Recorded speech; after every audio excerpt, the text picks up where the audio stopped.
Hello hello hello hello hello 10th वालों, स्वागत है आपका आज की इस वीडियो में। प्यारे बच्चों, आज की इस वीडियो में 11 ऐसे सेंटेंसेस, 11 का सबूत लगाने वाले हैं जिनसे मिलते जुलते एक्सपेक्टेड सेंटेंसेस आपको आपके कल वाले फाइनल एग्जाम में मिल जाएंगे। वन शॉट वीडियो पूरे लिटरेचर की हम लोग डाल चुके हैं, हर चैप्टर की थीम, वैल्यू, समरी, कैरेक्टर सब कुछ डिस्कस कर चुके हैं। अब तक भी वीडियो नहीं देखी है, डिस्क्रिप्शन बॉक्स में जाएं इस वीडियो के, वहां आपको लिंक मिल जाएगा, जाकर के देख लें। अभी आपके पास रात बाकी है, क्या कुछ नहीं हो सकता, अभी कुछ घंटे हैं। अब तक भी नहीं देखिए तो देख लें, कुछ ना कुछ आपका जुगाड़ होगा, पक्का होगा। वहां से आपको पासिंग मार्क्स जरूर मिलेंगे और बची कुछ कसर यहां पर पूरी होगी। और इस वीडियो के अंदर इसको पूरा कराने के बाद आपको आपका जो कंपोजिशन है उसकी भी कुछ टिप्स बताने वाला हूं। तो चलिए शुरू कर लेते हैं। अपने सभी फ्रेंड्स के पास इस वीडियो को जरूर भेजें, उन सब दोस्तों को जरूर ये वीडियो भेजें जो चाहते हैं कि आज की रात हमारा काम बन जाए, हमारी तैयारी हो जाए, ताकि हम पेपर कल जब देने जाएं तो हमारे चेहरे मुस्कुराते हुए हो, चिंता में ना हो कि पता नहीं क्या होगा। सबसे पहला सेंटेंस क्या कहता है? He went there. He went there सबसे ज्यादा बच्चों को डराता क्या है? Find the error. बच्चे कहते हैं सर पता नहीं क्या ही आ गया, पता नहीं क्या ही आ गया, पता नहीं क्या ही आ गया, समझ नहीं आया, एरर कैसे फाइंड करें। अरे मेरे प्यारे बच्चों, अरे मेरे प्यारे बच्चों, फाइंड एरर में क्या है? जो टॉपिक आप यूजुअली पढ़ते हैं उसी टॉपिक को गलती ढूंढने के फॉर्मेट में आपको दे दिया जाए, that is called find the error. कुछ नई बला नहीं है, वही पुरानी चीजें हैं। ही वेंट देयर, कहानी शुरू होती है, वेंट आपको दिखा, वर्ब की सेकंड फॉर्म मींस के सेंटेंस पास्ट टेंस में है। He went there so that he may borrow some money from his brother. आपको सामने चमकता हुआ दिखाई दे गया मे, जो कि सिंबल है प्रेजेंट का, प्रेजेंट को शो करता है। इसका मतलब गलती पकड़ में आ गई, सेंटेंस पास्ट में है तो बीचों बीच को ऐसा वर्ड जो आपको दिख गया जो कि प्रेजेंट का है और सेंटेंस पूरा पास्ट में चल रहा है, तो इसका मतलब गलती है, उसको पकड़ो, बाहर फेंको, उसको ठीक करो। और मे का पास्ट क्या होता है प्यारे बच्चों? माइट। मे का पास्ट क्या होता है? माइट। डायरेक्ट इंडायरेक्ट में, रिपोर्टिंग में ये टेबल में आता है। मे को पास्ट में क्या बनाते हैं? माइट बनाते हैं। तो ये आपका एरर है, मे का क्या बनेगा? माइट। कैसे बना? सेंटेंस की सेंस देखनी है किस टेंस में है, तो मोस्ट प्रोबेबली तो यही आपको मिल जाएंगे कि सेंटेंस किसी एक टेंस का होगा, उस सेंटेंस में वैसे वर्ड्स नहीं होंगे, कोई ना कोई एक सेंटेंस अलग ही टेंस का दिया होगा, उसको पकड़ करके ठीक कर देना है। चलिए तो बच्चों बच्चों बच्चों आगे बढ़ते हैं। Amit said to the shopkeeper what is the price of this bike. Amit said to the shopkeeper what is the price of this bike. Sentence को देखकर घबराना नहीं, 2-3 बार उसको पढ़ना है, 2-1 सेकंड उसको देनी है, तभी तो उसको घमंड निकालेंगे ना। 2-1 सेकंड दो, हाँ भाई ठीक है, हम पढ़ लेते हैं, हम पढ़ लेते हैं क्या है, ठीक है। Amit said to the shopkeeper, said to को बदल देंगे किसमें? बहुत चीजों में बदलते हैं, बहुत चीजों में बदलते हैं। अपने सेंटेंस को पढ़ा, आपका सेंटेंस क्या है? इंटरोगेटिव, तो अमित सेड टू का बन जाएगा आस्क्ड। इंटरोगेटिव मींस पूछा है, पूछने की इंग्लिश आस्क्ड द शॉपकीपर। कहता है कॉमा वॉमा सब हटाने के लिए इफ इस्तेमाल होता है, वेदर इस्तेमाल होता है। कब? जब सेंटेंस का पहला वर्ड, आपके क्वेश्चन का पहला वर्ड, आपकी स्पीच का पहला वर्ड जब कोई हेल्पिंग वर्ब हो तब इफ लगाएंगे। हेल्पिंग वर्ब नहीं है, व्हाट है, वेयर है, व्हाई है, डब्ल्यू फैमिली का वर्ड है प्यारे बच्चों, उसको एज इट इज लिखना है, तो व्हाट का व्हाट, और ये कोमा वॉमा सब हट जाएंगे। उसके बाद क्या कहता है? एक ही बात ध्यान रखनी है आपको, हेल्पिंग वर्ब जहां लिखी हुई है उसके बाद सब्जेक्ट लिखा हुआ है, तो जब इनडायरेक्ट में उसको बनाएंगे, उसकी रिपोर्टिंग करेंगे, तो पहले सब्जेक्ट को लिखेंगे, उसके बाद हेल्पिंग वर्ब को। तो पहले द प्राइस, पहले द प्राइस। अब ये पूरा ही सब्जेक्ट है, price of this bike, price of this bike. Subject verb agreement में आप देखते हैं सब्जेक्ट एनलार्ज होता है, बड़ा सब्जेक्ट है। प्राइस ऑफ दिस बाइक ये पूरा ही सब्जेक्ट है, ये पूछ रखा है ना, तो यही सब्जेक्ट है, price of this bike. This को क्या बनाएंगे? दैट बाइक, ठीक है। और इसका क्या बनता है? वोज। तो what the price of that bike was, what the price of that bike was. और लास्ट में क्या लगाएंगे? Full stop. लास्ट में क्या लगाएंगे? Full stop. जब डायरेक्ट से इनडायरेक्ट बनाते हैं तो इंटरोगेटिव या दूसरा कोई साइन है उसको हटा देंगे, सेंटेंस को सिंप्लीफाई करके लिखना होता है मेरे बच्चों, तो लास्ट में क्या आएगा? Full stop. उसके बाद क्या कहता है? I study psychology and fine arts, in fact fine arts are my favourite subject. Find the error, find the error, find the error. देखो सब्जेक्ट वर्ब एग्रीमेंट में क्या कहता है? सब्जेक्ट्स के नाम, इकोनॉमिक्स, मैथमेटिक्स, सिविक्स, ये फिजिक्स, ये सब सब्जेक्ट देखने में लगते हैं उनके पीछे एस है, असल में वो सिंगुलर हैं, असल में वो सिंगुलर है। फाइन आर्ट्स का मतलब बहुत सारी आर्ट्स नहीं है बच्चों, फाइन आर्ट्स का मतलब बहुत सारी आर्ट्स नहीं है। It is the name of a subject, और सब्जेक्ट का नाम सिंगुलर, तो आर तो पकड़ में आ गया, आर तो पकड़ में आ गया, तो ये हमारा एरर है, और इसकी जगह पर सही क्या बन जाएगा, इज। सही क्या बन जाएगा, is. In fact fine arts is my favourite subject. I dash basketball very well, very well माने कोई काम है जो बहुत अच्छे से होता है, कोई काम बहुत अच्छे से होता है, लेकिन I have not enough time to practise. लेकिन भाई साहब ये वाला काम है अच्छे से होता है, लेकिन मेरे पास ना इस बार प्रैक्टिस करने का टाइम नहीं था, इस बार प्रैक्टिस करने का टाइम नहीं था। मींस के काम अच्छे से होता है। हैव प्लेड का मतलब होता है आपने काम खत्म कर चुके। एम प्लेइंग का मतलब अभी अभी इस काम को आप कर रहे हो।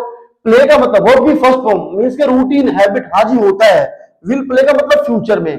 कहानी आपकी प्रेजेंट में चल रही है, तो प्रेजेंट में चल रही है, तो फिर इसका मतलब देखो, इसका मतलब विल प्ले तो आपका ऑप्शन से कटी है, ठीक है, विल प्ले तो आपका ऑप्शन से कटी है। Play, am playing, have played. अगर ये सामने वाला सेंटेंस में ये सिंबल देता कि भाई काम फिनिश हो चुका है, काम फिनिश हो चुका, सो फार, येट, ऑलरेडी, ऐसे वर्ड्स आते तो आप हैव प्लेड को मेंशन करते। अगर presently, now A days, this time, these days, ऐसे वर्ड आते जो कंटिन्यूटी को शो करते तो आप कंटिन्यूअस टेंस भरते। और वैसे भी it is a general truth कि भाई मैं खेलता तो बहुत अच्छा हूं, लेकिन इस बार टाइम प्रैक्टिस का मुझे नहीं मिला, तो खेलता बहुत अच्छा हूं। रूटीन है, हैबिट है, वर्ब की फर्स्ट फॉर्म, वर्ब की फर्स्ट फॉर्म प्ले। तो यहां पर जो मैंने आपको यूज बताया ना अभी कि presently, modern time, these days, ये कंटिन्यूटी को शो करते हैं, यहाँ पे कंटिन्यूअस टेंस आता है। ऐसे ही येट, सो फार, ऑलरेडी, ये सभी इस बात को शो करते हैं कि काम हो चुका है, तो वहां पे परफेक्ट टेंस आता है। और जहां पे जनरल ट्रुथ की बात करते हैं, हाँ जी ऐसा होता है, वैसा होता है, उसके फादर गाड़ी चलाते हैं, हमारे दोस्त ये करते हैं, मुझे ये वाले टीचर ये पढ़ाते हैं, this are the general truth. तो ये क्या है, सिंपल प्रेजेंट टेंस है, और वर्ब की फर्स्ट फॉर्म से इसको हम डिनोट करते हैं। तो प्ले, चलिए चलिए चलिए चलिए, we know dash value of pure fruits and veggies. हम असली जो फल है और सब्जियां उनका, उनकी जो कीमत है उसको जानते हैं। ए वैल्यू, एन, द, या फिर नो आर्टिकल। देखिए यहां पे स्पेसिफाई करने की कोशिश करेगी, भाई आप वैल्यू जानते हो, आप वैल्यू जानते हो, किसकी जानते हो, उसके पीछे उसके कैरेक्टरिस्टिक भी दे रखी है। कोई चीज नॉर्मल है लेकिन उसके पीछे उसकी क्वालिटी, कैरेक्टरिस्टिक दे दी जाए, उसको स्पेसिफाई करने की कोशिश की जाए, तो वहां पर प्यारे बच्चों कौन सा आर्टिकल आता है, द। कौन सा आर्टिकल आता है, द। तो we know the value of pure fruits and veggies. भाई दुकानदार हम पागल नहीं बना सकते, हमें असली चीजों की कीमत पता है। The value, the value. Hard work along with patience, hard work along with patience are. देखो क्या कहता है, अलोंग विद, इन सब से दो सब्जेक्ट को जोड़ दिया जाए तो पहला वाला जो है वही हमारा मेन सब्जेक्ट होता है। हार्ड वर्क, असल में hard work is the key to success है, असल में की टू सक्सेस क्या है, हार्ड वर्क। तो आर पकड़ में आया, ये हमारी गलती है, इसकी जगह पे ठीक क्या होगा मेरे बच्चों, इज। तो hard work is the key to success, hard work is the key to success. मेहनत ही सफलता का साधन है, मेहनत करो सफल भी हो ही जाओगे। He asked his friend, have you read the book I gave you? बच्चा कंफ्यूज है, बच्चा कंफ्यूज क्यों है, सर ये क्या ही है, I gave you, have you read the book, क्या है ये, समझ नहीं आ रहा, चलो हम समझा देते हैं। He asked पहले से बना के दिया है, एग्जामिनर ने तो हमारा भला कर दिया भाई। asked का asked, his का his, friend का friend, कोमा वहां से हटाने के लिए if आएगा, क्यों, क्योंकि आपका क्वेश्चन हेल्पिंग वर्ब से शुरू हो रहा है। जैसे कि मैंने बताया, हेल्पिंग वर्ब को बाद में चेंज करेंगे, सब्जेक्ट को पहले चेंज कर देंगे। सब्जेक्ट क्या है, फॉर्मूला बड़ा आसान है, सन डिवाइड में 1 2 3। First person change according to subject, second person change according to object. Second person you subjective है अपनी फैमिली के अंदर, सब्जेक्टिव अपने टेबल में, अपनी लाइन में। तो इधर से ऑब्जेक्ट क्या है, हिज फ्रेंड, हिज फ्रेंड माने कोई इंसान है, एक है, ठीक है, सिंगुलर है। और हिज फ्रेंड ही, इसको क्या मानेंगे, ही मानेंगे इसको, ठीक है। तो यू के हिसाब से यहां पर क्या बन जाएगा प्यारे बच्चों, ही, क्या बन जाएगा, ही। यू सब्जेक्टिव है और ही की टेबल में भी सब्जेक्टिव ही खुद ही होता है, तो ही। उसके बाद इस हैव को चेंज करेंगे, हैव का क्या बनता है, हेड बनता है। हैव का क्या बनेगा? हेड, क्योंकि हमारी रिपोर्टिंग जो वर्ब है वो पास्ट में है, तो इधर का टेंस चेंज होगा, टेंस चेंज होगा, तो हैव का क्या बना दिया? हेड। रेड वर्ब की थर्ड फॉर्म हैव के साथ थर्ड है, तो हेड के साथ भी थर्ड है, सेम स्पेलिंग है। द बुक, कोई दिक्कत नहीं आता, कोई दिक्कत नहीं है, कोई दिक्कत नहीं है। उसके बाद आई, कौन सा person? First person, change according to subject, subject क्या है? ही, तो आई का क्या बन गया? He. Gave, second form of verb, change into had plus verb की third form, had given. You, objective वाला यू, तो ही क्या यहाँ पे क्या बनेगा प्यारे बच्चों? हिम। ऑब्जेक्टिव वाला क्या बनेगा? हिम बनेगा। ठीक है, कोई दिक्कत नहीं है, कोई दिक्कत नहीं। चलिए आगे बढ़ते हैं। I did not bring dash money to the fair so I could not buy anything, कि भाई मैं मेले में इतने पैसे लेकर ही नहीं आया, इसलिए मैं कुछ खरीद नहीं पाया। माने मेले में इतने पैसे थे ही नहीं मेरे पास कि मैं कुछ खरीद पाऊं। Enough, many, plenty, most, option है। देखिए मैनी मनी पॉसिबल ही नहीं है, ठीक है, नॉट पॉसिबल। मोस्ट मनी गलत है। प्लेंटी, इनफ, प्लेंटी माने बहुत सारा। अगर बहुत सारा पैसा होता तो ये क्यों बोलता है मैं कुछ खरीद ही नहीं पाया? अगर बहुत सारा होता पैसा तो ये क्यों बोला मैं खरीद ही नहीं पाया? गलत जवाब। इनफ माने पर्याप्त, जरूरी जितना है। इसका मतलब ये कहना चाह रहा है भाई साहब मैं जरूरी पैसा लेकर नहीं आया, माने जितनी जरूरत थी उतना पैसा मैं लेकर, ज्यादा कम की तो बात ही नहीं हो रही, जो जरूरत का था उतना ही मैं लेकर नहीं आया, इसलिए मैं कुछ खरीद नहीं पाया। पर्याप्त, इनफ, क्या है? पर्याप्त मीन्स इनफ, पर्याप्त मीन्स इनफ, तो enough money. I did not bring enough money, कि भाई मैं इतना पैसा नहीं ले पाया जितनी जरूरत थी, इसलिए कुछ ले नहीं पाया, मीन्स के कुछ पैसा मैं जरूरत लायक लेकर नहीं आया, काफी नहीं था मेरे पास पैसा, इसलिए मैंने कुछ खरीदा नहीं है। चलिए, how many information do you need, find the error. How many information नहीं, हाउ मेनी नहीं, information are not countable, uncountable है, तो मैनी को पकड़ लिया हमने, भाई साहब आप गलत हो, गलत जगह पर आ गए, आपकी जगह पे मच। हाउ मच इंफॉर्मेशन, ज्यादा के लिए काउंटेबल में मैनी है, और ज्यादा के लिए अनकाउंटेबल में मच है। The cake smells delicious, the cake, देखो मैंने हर सेंटेंस में आपको उस सेंटेंस के पीछे का लॉजिक भी दिया है। जब आप लॉजिकली कोई बात समझते हैं तो पेपर में ये सेंटेंस ना भी आए, इसके जैसा आए तो लॉजिक आपके काम आएगा, वो आपकी मदद वहां पर कर देगा। The cake smells delicious, cake ना बड़ा टेस्टी लग रहा है, इसको हमने स्मेल किया, बड़ी अच्छी खुशबू आ रही है। It dash be from the new bakery, तो पुरानी वाली बेकरी तो अच्छे, तो ऐसा टेस्ट का केक जो है वो पॉसिबल नहीं है, तो ये कन्फर्म जो है वो नई बेकरी का होगा, तो कन्फर्म नई बेकरी का होगा। विल, गलत जवाब। विल क्या है? गलत जवाब। काम होने, आगे कोई काम होगा इसकी तो बात ही नहीं कर रहे, फ्यूचर तो है ही नहीं, ठीक है। वुड मींस के ना यहाँ पर कोई ऑफर है, ना यहाँ पर कोई पास्ट हैबिट है, ना यहाँ पर आप कुछ प्रेफर कर रहे हो, तो वुड भी ऑप्शन से हमारा कट गया। माइट का मतलब होता है जब या तो पास्ट में किसी बात की पॉसिबिलिटी आपको जाहिर करनी हो, या फिर प्रेजेंट में ना के बराबर पॉसिबिलिटी जाहिर करनी हो, बट यहाँ पर ना के बराबर पॉसिबिलिटी नहीं है प्यारे बच्चों, यहाँ पर ना के बराबर नहीं, यहाँ पर स्ट्रॉन्ग पॉसिबिलिटी है। यहाँ पर सामने वाला कह रहा है जोर शोर से कि भाई ये तो मैंने कभी नहीं देखा, जिससे पहले हम सामान लेकर के आते हैं उससे तो नहीं हो सकता, ये इतनी तो मुझे श्योरिटी है कि ये पक्का नई दुकान से है, तो पक्का के लिए मस्ट, जहां पर आप इस बात के लिए फुल्ली, इस बात के लिए है कि हाँ जी ऐसा ही है। चलिए, हेलन, पक्का ये नई दुकान से होना चाहिए ना, जो आपको लगे ना कि हाँ ऐसा ही होना चाहिए पक्का, तो वहां पर मस्ट, ठीक है। चलिए, Helen dash her driving test 5 times so far माने अभी तक माने परफेक्ट, सो फार अगर आ गया तो परफेक्ट क्या आएगा? परफेक्ट, कोई दिक्कत ही नहीं है। हैज टेकन, ये तो देखो सिंपल प्रेजेंट को जो डेली होता है या रूटीन के बाद होता है या हैबिट में होता है, तो जी हेलन उसका ड्राइविंग टेस्ट 5 बार देती है अभी तक, तो ये गलत है, ठीक है। वॉज टेकन, ये तो पैसिव वॉइस तो है ही नहीं, पैसिव तो ये है ही नहीं। उसके बाद इज टेकन, यही पैसिव वॉइस नहीं है, तो ऑप्शन हमारे पास क्या बच गई? Has taken. क्या ऑप्शन बची? Has taken. तो ये कुछ 11 सेंटेंस मैंने आपको बताए हैं, इसी में थोड़ा सा ऐड कर देता हूं प्यारे बच्चों में, ठीक है। तो कुछ एक और रूल्स भी हैं जो हमारे लिए बहुत जरूरी है, जो आपको आने चाहिए, ठीक है। उसके बाद थोड़ा सा डिस्कस कर लेते हैं इस वीडियो के अंदर। सो दैट कि आपकी तैयारी एक ही प्लेटफॉर्म से पूरी पूरी ना हो जाए, फिर आपको कहीं और कुछ देखना ही ना पड़े, सीधा पेपर देने जाना है, सो करके आराम से नींद निकाल करके चैन की सीधा आपको एग्जाम देने जाना है। ठीक है, क्या कहता है, देखो क्या कहता है क्या कहता है, बीच में सेंटेंस के बिफोर या आफ्टर आता है, बिफोर या आफ्टर आता है। एक तरफ हेड प्लस वर्ब की थर्ड फॉर्म आती है, तो दूसरी तरफ क्या आएगी, वर्ब की थर्ड फॉर्म। याद रखो, एग्जामिनर ये वाला आपको भर के दे तो ये आपको फिल करनी है, ये पहले से है तो ये आपको फिल करनी है, आपको टेंस में याद रखना है, ये बात आपको याद रखनी। कई बार ऐसा एग्जांपल जो है बिफोर आफ्टर वाला पेपर में आता है। रही बात पहले बच्चों कंपोजिशन सेक्शन की, अभी कुछ बच्चे ऑफलाइन में बैठे थे, पढ़ रहे थे, क्या कह रहे थे कि सर इस बात का एनालिटिकल पैराग्राफ ना जोरदार आ रहा है पेपर में। मैंने पूछा भाई क्या जोरदार है? सर पहले जो ना ऐसे पाई चार्ट बना दिया, ठीक है, मान लीजिए एक फैमिली है, उसका कोई खर्चा है तो ये 25% यहाँ पे करते हैं, 30 यहाँ पे करते हैं, ऐसे करके उसका एक्सपेंडिचर जो है वो दिखाने की कोशिश कर रखी है।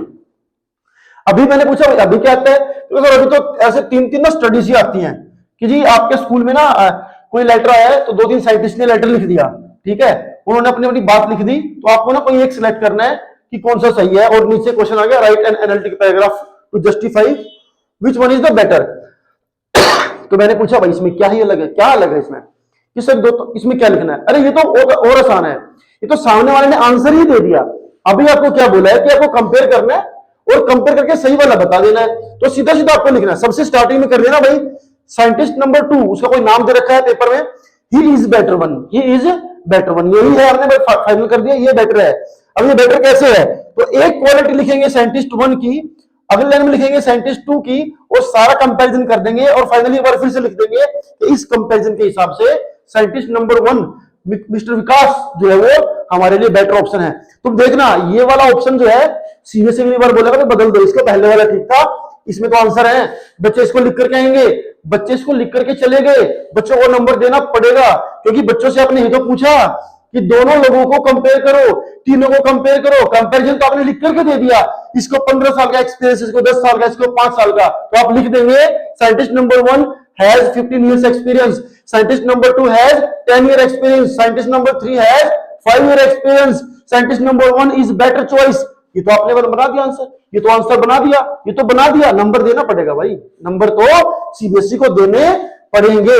जहां तक बात है पहले बच्चों लेटर राइटिंग की, तो कोई दिक्कत नहीं है, फॉर्मेट पर जोर देना है। सबसे पहले सेंडर एड्रेस, ठीक है, याद रखना है, उसके बाद एक लाइन ब्लैंक छोड़नी है, उसके बाद डेट वर्ड नहीं लिखना, सीधा सीधा अपनी डेट याद रखो, 21 मार्च, याद कर लो इधर से ही, 21 मार्च 2026, एक और लाइन, उसके बाद सामने वाले का एड्रेस, रिसीवर एड्रेस, उसके बाद एक लाइन छोड़ देनी है, उसके बाद सब्जेक्ट लिख देना है, 5-7 वर्ड में सब्जेक्ट लिख देना है, उसके बाद रिस्पेक्टेड सर डंडा मैडम, रिस्पेक्टेड सर डंडा मैडम, ठीक है, उसके बाद यहां से अपना कंटेंट लिख देंगे। फिर बच्चों फॉर्मेट के मार्क्स मिलेंगे तब जब नीचे अपने हिसाब से बना करके जोड़ जपोड़ करके लिख करके आएंगे, अगर खाली छोड़ करके आएंगे तो मार्क्स नहीं मिलेंगे। ये थी आपकी तैयारी कि पेपर में क्या करना है ना, ये टोटल हमने तैयारी जो करी है 10 मार्क्स, इसमें आपकी ग्रामर है पहले बच्चों, और 10 नंबर का आपका कंपोजिशन है, जिसमें हमने फॉर्मेट देखा है। तो इस 20 में, इस वीडियो को देखने के बाद 20 में से 50 प्लस मार्क्स जो है वो आपके आराम से आएंगे, अगर कुछ नहीं पढ़ कर गए तो भी आएंगे। अब बात कर लेते हैं पेपर लिखने का तरीका। देखिए पेपर लिखने का तरीका सिंपल होना चाहिए, बहुत ज्यादा कलरफुल पेन्स तो देखो अलाउड नहीं है। पहली चीज, पेपर को ऐसा बनाना कि डेकोरेटिव बनाना, उसकी बजाय उसको नीट एंड क्लीन बना करके लिखना है। कोई क्वेश्चन आपका छूटे ना, प्रॉपरली सीक्वेंस में हो, आपको जो रीडिंग सेक्शन है उसको लास्ट में अटेम्प्ट करें, उसको लास्ट में प्रॉपर टाइम दे, रीडिंग का जो टाइम मिलता है उसमें अच्छे से उनको पढ़ ले, दोनों पैराग्राफ्स को पढ़ ले, कोई दिक्कत नहीं होगी। बाद में 1 घंटा उसको देकर के आप आराम से कर सकते हैं। क्लास 10 का पेपर इतना लेंथी नहीं होता है कि 3 घंटे में आप कर ही ना पाओ, है ना, तो नॉर्मली पेपर होता है। और पेपर में राइटिंग अपनी ऐसी लिखें कि सामने वाले को आपने जो लिख दिया वो समझ में आ रहा है। अगर वो समझ में नहीं आया प्यारे बच्चों तो इस बात के पूरे चांसेस हैं कि उसको गलत मान लेगा। कोई सिरदर्दी नहीं लेगा कि बच्चे ने क्या ही लिखा है मैं समझ लूं। वो आपके स्कूल के टीचर्स नहीं है जो कि आपको जानते हो that yes I know this boy he always rights am like this, ऐसा नहीं होगा प्यारे बच्चों। इसलिए उसको ठीक ठाक तरीके से लिख करके आपको आने की कोशिश करनी है। आई होप कि आपकी तैयारी ठीक ठाक है, नहीं है तो ये 2 वीडियो देख करके जाएंगे, आराम से 50-60 प्लस मार्क्स आपके आएंगे।